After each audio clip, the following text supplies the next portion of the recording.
Well, hey everybody, it's your good buddy 650 Eve here, and we are at Marshall Goldman Motor Sales here in the beautiful, filthy Cleveland area, and we're going to start a new series here on the channel called Mondays at Marshall, where I'm going to take you through this amazing campus of luxury supercars and automobiles, and we're going to talk to one of their star salesmen, my good buddy Arthur.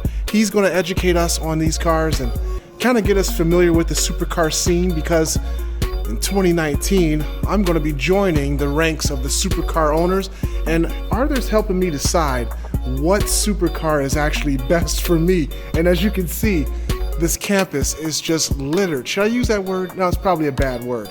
Not littered. How about adorned with just all types of beautiful, exquisite supercars and luxury vehicles.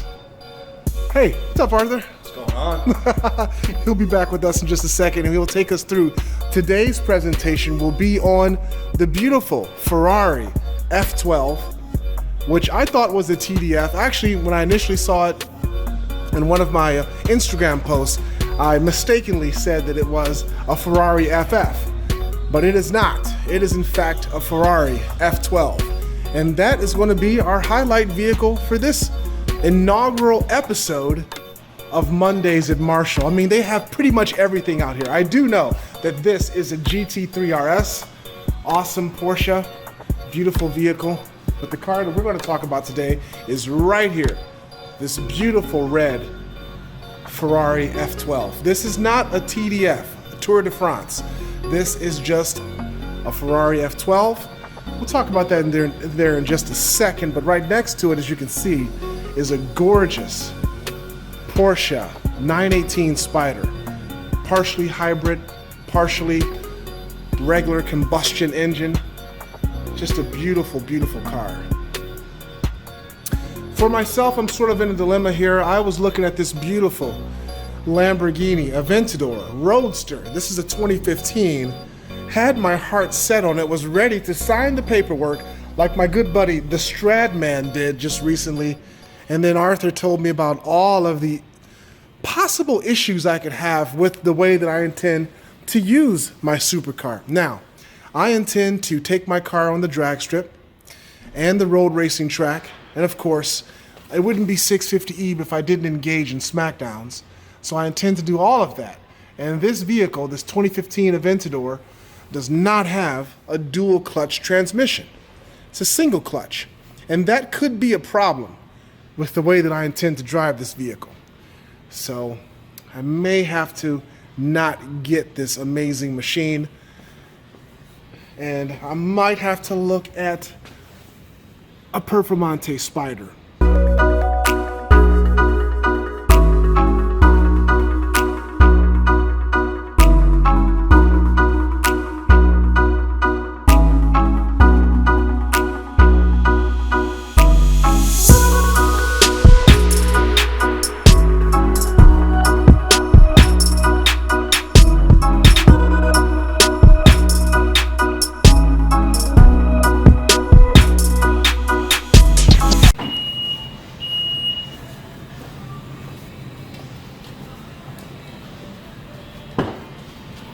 Wow. That's a pretty standard Ferrari type interior, huh, Arthur? Ferrari's very reserved. Okay. Mostly reserved. So after this, you had the Superfast. Okay. And the Superfast, of course, became the TDF. The TDF has the backslashes or the gills on the back. And of course, the TDF represents the Tour de France race, which Ferrari invented. But of course, the Tour de France cyclists decided that Ferrari wasn't allowed to name their own car after their own race, so it has to be called the Ferrari TDF. Okay. For Tour de France. But they still call their color Tour de France blue. And there's the heart of the monster. V12, 712 horsepower, all naturally aspirated. Wow. That's a huge motor. Massive, massive motor. Tons of horsepower. The cool thing is Ferrari is everything is functional. So of course you have a functional vent here. But the really cool thing is when you look down the tunnel of it, you have these gaping holes. So what this does is at speed, these two aerodynamic ducts put about as much downforce as an elephant sitting on the hood of this. Wow. So it cements it to the ground, where Lamborghinis, I'm sure you've told your viewers I'm not a huge fan of, has ductwork to just make it look fancy. Yes. This does not. All these ducts have meaning and reasons, and they are all completely and utterly functional. Wow. And of course you have your typical Ferrari note. I'll start it up. Oh, please. Thank you.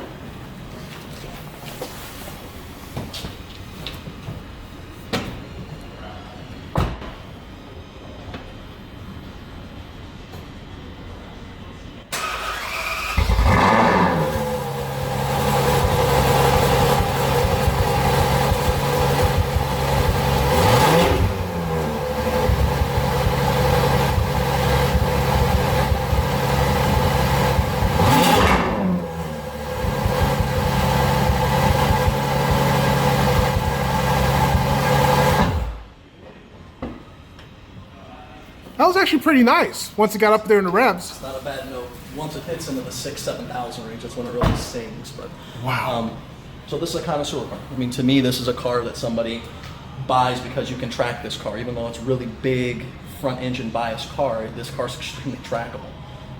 You know, and it's functioning, and it has, to me, you know, I mean, a lot of the reasons that, you know, here Jeremy Clarkson is a huge Ferrari fan. I mean, you get inside of it and start it up like that, and it just does something for you. You It know? did. I mean, it speaks to you.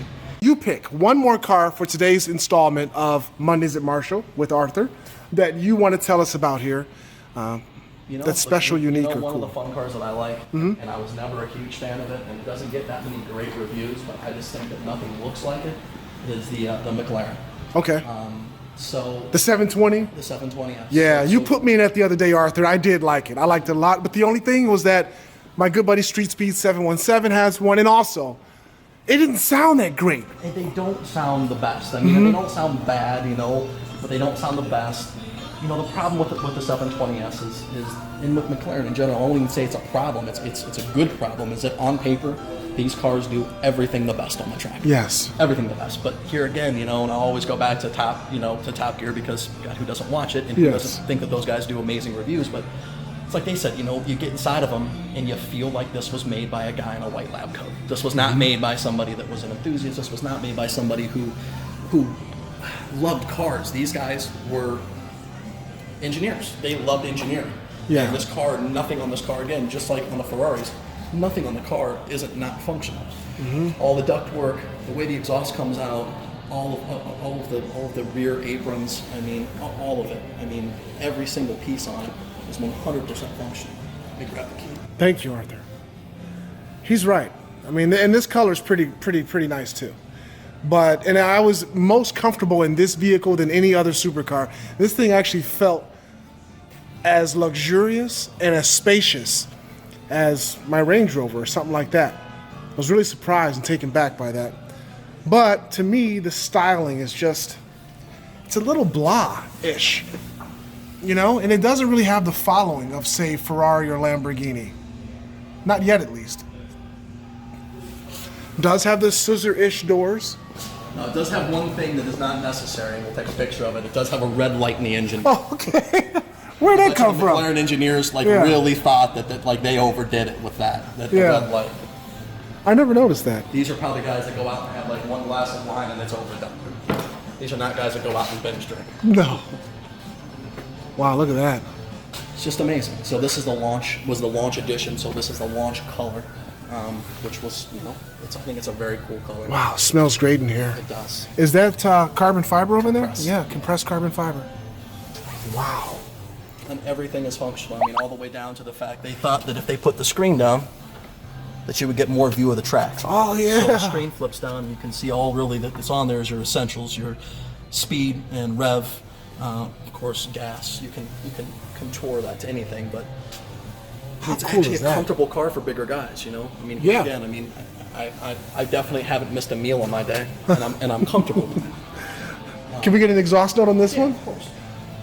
I don't look graceful, Okay. but I fit.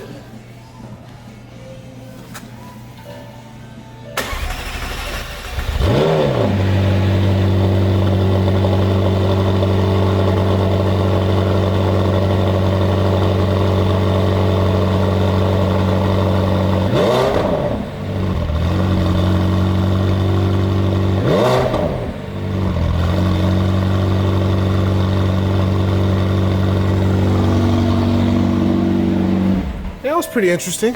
Yeah, it's not bad. Yeah, the interior, so when you key everything on. So let me flip this up. I mean, here again, purpose felt. Everything has a reason, has a place. You've got everything to the left and to the right. Going on your home screen, I mean, this is, you know, of course you have your aerial button. It's not active aerial. Yeah. Not like the Performante. But I mean, everything has its place, which is kind of nice when you're actually inside of it. I mean, everything is where it's supposed to be at. And the nice thing about the 720s is that you have the full opening of the door, so tall guys that are 6 foot plus, you actually fit. That's pretty cool. And the seats aren't, again, horrific. I mean, the seats, you can actually somewhat get in and out of it. Yeah. And not be crazy. You know, like the 512M, you know, there was 75 of those that came in the United States of America. So it was a Testarossa, but it had the fixed front headlights. So again, that's a connoisseur car. These cars also appreciate in about 20% a year, so it's also an investment. But definitely not a car you're gonna drive. You know, or you move to the hybrid, to your 918 Spider. Oh gosh, let's not even go there. $1.7 million. Yes. And it's not that it's not amazing, and it's not that it's not worth it. It's just that $1.7 million, especially for you or me, you could probably buy a motorcycle dealership. Yes. You know, I'm going to have a fleet of Porsches. Right. You know, I'm going to have every single Porsche I've ever wanted in my life, and I'll accomplish it pretty quickly at $1.7 million. Yeah.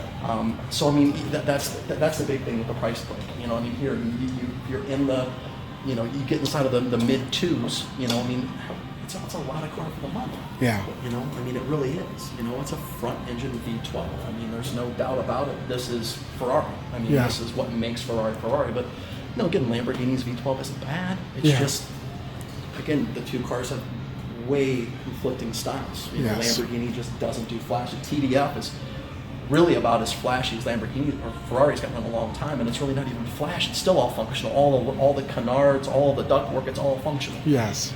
So I mean, it's meant to be. You know, we're Lamborghini again. You know, it's even like you said. You're like, can I even drive it in the rain because of the opening slits in the engine? Sure, I'm sure it helps dissipate heat. I'm sure they're going to say that it's for something. And again, nothing looks like it. You know, I mean, you know, like you and I both said, you know, if we're both pulling up to a nightclub and the competition is who's going to get more action as far as people coming out and saying hi, it's this. I mean, you feel like a movie star. When I drive these things, I mean, I feel like I do. I mean, I feel like a fat version of Christian Bale because everybody's got their phones out. They've you will stop traffic in this car. Wow. People are getting out of their cars, wanting to take pictures of it. You park it anywhere, and you've got a flock of people. I mean, it's very visually impressive. You know, and it's got 700 horsepower. I mean, it's 690. I mean, it's no chump. You know, I mean, by no means no chump. But the problem is, you know, if you're going to do the VF Engineering supercharger on the Huracan Spider, the Performante, I mean, how awesome is it to have that car do a highway pull with this, and then you blow his doors off and tell him, oh, your door's open like this. I really don't care. I just blew them off anyways. So it doesn't matter at that point. You know, you won. Right. But it's still visually impressive, you know. Indeed. Pull up next to a Huracan, and it's still visually impressive. Wow. Well, I think my good buddy Arthur has summed it up for today's episode of Mondays at Marshall. So we'll be back here every Monday, and he'll talk to us about another car. One of his favorites. He's got some cars that we haven't even seen yet that we might not be able to see at some point, but we're going to try. We're going to try to get back and see a very special Lamborghini they only made 20 of. And if somebody can actually name the Lamborghini they only made 20 of, I think I'll find a way to get us. Wow, you heard that, guys? Thank you, Arthur, man. That is awesome. So that's going to wrap it up for the first installment of Mondays at Marshall with my good buddy Arthur. And I'm still torn. I don't know what I want to get. I mean, I love the Aventador, the scissor doors, and how wide it is. I fit very nicely in the car. It's extremely comfortable for me.